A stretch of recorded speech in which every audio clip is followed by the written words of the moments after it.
Welcome back to the beautiful countryside of the Lake District here at Rowrah in Cumbria for part 2 of our British Minibikes coverage featuring the FIM Mini GP UK series. Next race up is the Minimoto class for mini riders from 6 years of age, and here's Jake Sanson with the grid positions for their final race of this round 2 weekend.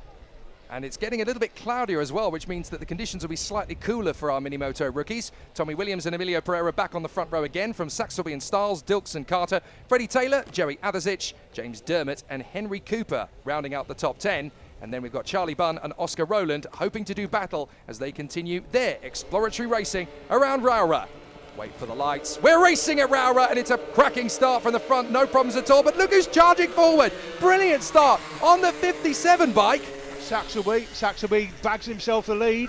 What a start from Saxelby. He just came out of the blocks like a rabbit out of the warren. Absolutely brilliant to charge his way forward and into the lead of the race. Now he's got to try and sustain this with a very hard-pressed battle behind him. Emilio Pereira is the one that's gone with him initially, so this is going to be a tough one for him to hold on to. Tommy Williams didn't even know what hit him through the first couple of corners. Yeah, Tommy Williams now down in 3rd place, but for how long, that's the question. We know he's got a lot of quality, a lot of speed. He's in 3rd at the moment, but I don't expect that to stay like that. You've got to remember that this sport is a lot about momentum. That bullet out of the gun start from Saxelby, that will really kick him on in terms of confidence, and this could actually be a very sustained ride for him out in front. Freddie Taylor currently chasing down Randy Carter as they work their way forward. Here comes the challenge from Williams. Not going to wait around on Pereira. Not a bad start either from Joey Adasic. He's going to be there in the top 6 for the initial part of the race and already starting to challenge Freddie Taylor as they work their way forward.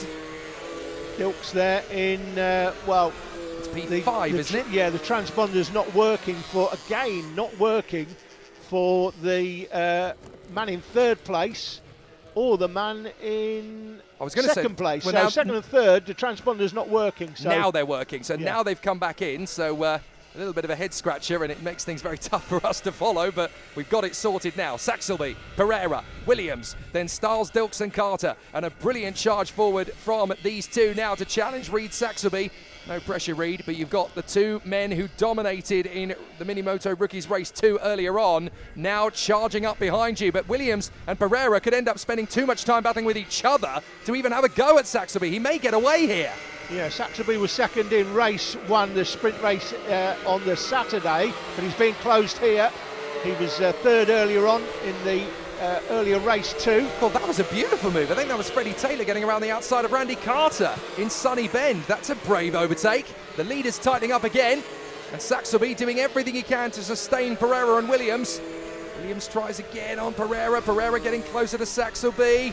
Don't lose hope, don't lose confidence. You might get a chance on Reed Saxelby. He's certainly putting himself under some pressure out in the lead of the race here.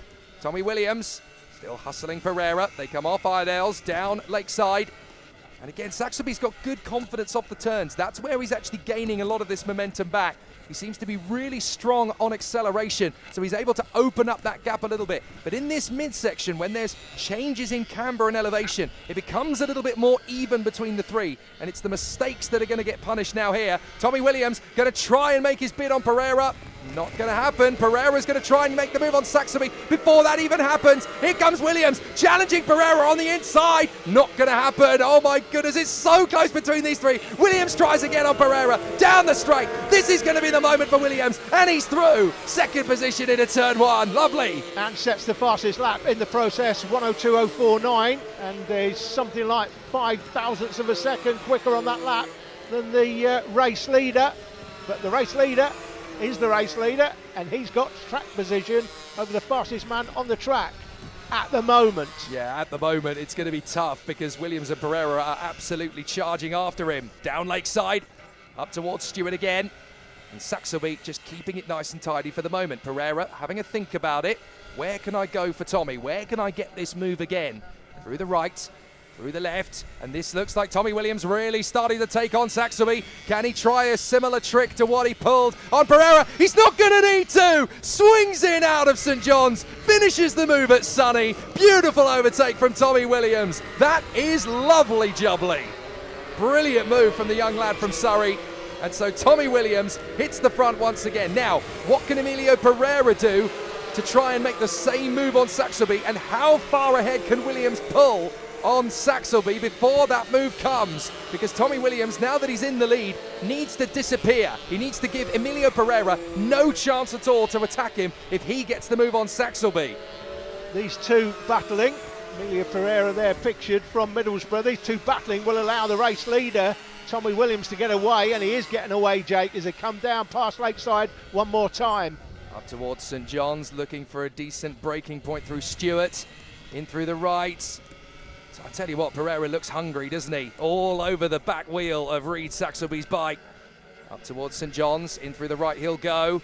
Challenging to try and make the move. He's certainly getting a fast run off it. In through Sunny, looking for a fast trajectory off the turn. Has got momentum, has got pace on the throttle. Can he find the gap? Not yet. Saxelby's not going to give him any space. He doesn't have to. It's costing them time, and you can see the race leader just getting away. These two are going to have to battle for second now. I think looking at Williams out front, they're going to be thinking we're battling for second place here, so they're not going to worry too much in working together to try and get close to him. Williams has just got too much pace. Yeah, Tommy's loving this. Cheers, lads. You scrap amongst yourselves. I'm after the win. That's fine by me. So Reed Saxelby and Emilio Pereira, you're right, they're costing each other time on the lap times. They were both in the 102s. Tommy Williams actually ducking under 61 seconds for the lap on the last time round. So very good pace now from Williams. That move has given him plenty of confidence to go and open up a gap up front.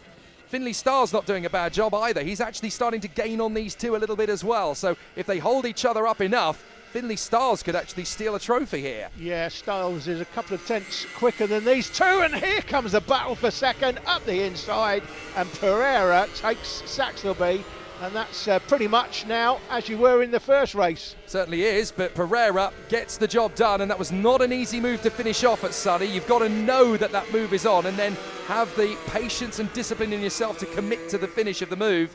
And fortunately, Saxelby gave him enough space. So Emilio Pereira, full of conviction, good move for second place. Now, it's lap 7. How much of a chance is there left now to go after Tommy Williams in his current form? Tommy Williams just looking so strong. And when they were battling, they were losing about a second a lap to Tommy Williams.